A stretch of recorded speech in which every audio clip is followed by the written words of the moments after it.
Assalamualaikum warahmatullahi wabarakatuh. Perkenalkan, nama saya Sri Wulan, NIM 091058042338, kelas 3B.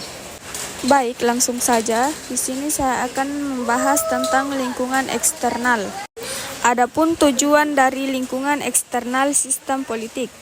Lingkungan eksternal sistem politik mencakup faktor-faktor luar yang memengaruhi kebijakan dinamika suatu negara, seperti hubungan internasional, tekanan global, dan isu-isu lintas terbatas.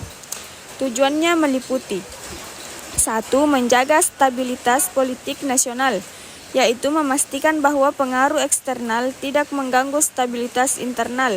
Yang kedua, meningkatkan hubungan internasional, yang mana membangun kerjasama politik, ekonomi, dan keamanan dengan negara lain untuk menciptakan lingkungan global yang kondusif.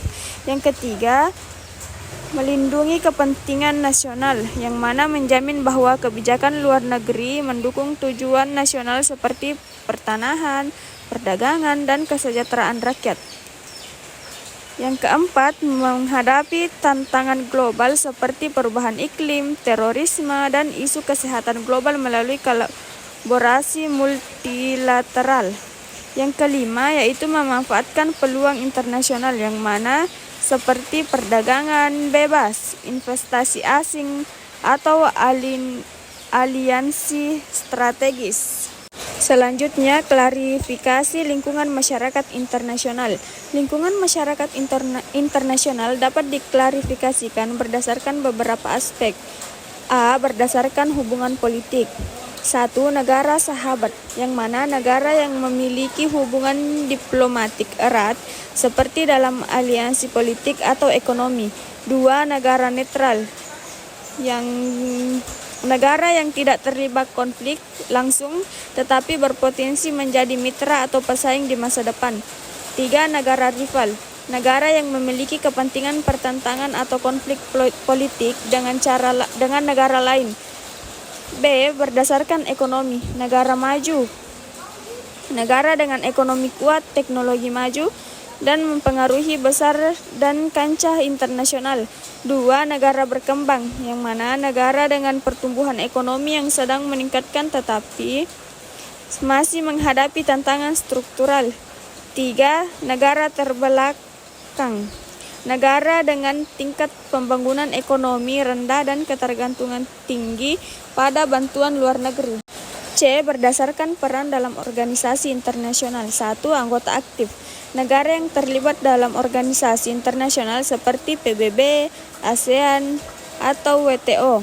2. Pengamat, negara yang tidak berpartisipasi penuh tetapi tetap mengikuti perkembangan organisasi. D. Berdasarkan geografis dan regional. 1. Wilayah regional, hubungan yang terjadi dalam kawasan tertentu, misalnya Asia Tenggara melalui ASEAN. 2. Hubungan global, hubungan lintas kawasan yang melibatkan aktor internasional secara luas.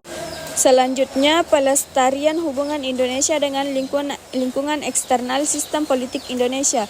Indonesia menjaga dan melestarikan hubungan dengan lingkungan eksternal sistem politik melalui berbagai cara seperti A. Kerjasama bilateral.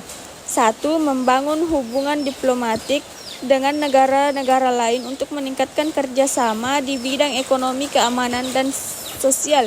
Contoh, hubungan Indonesia dengan Tiongkok, Amerika Serikat, atau Jepang. B. Partisipasi aktif dalam organisasi internasional. 1. Indonesia aktif dalam organisasi seperti PBB, ASEAN, G20, dan lainnya untuk menjaga pengaruh politiknya dan memperjuangkan kepentingan sosial nasional. C. Diplomasi multilateral.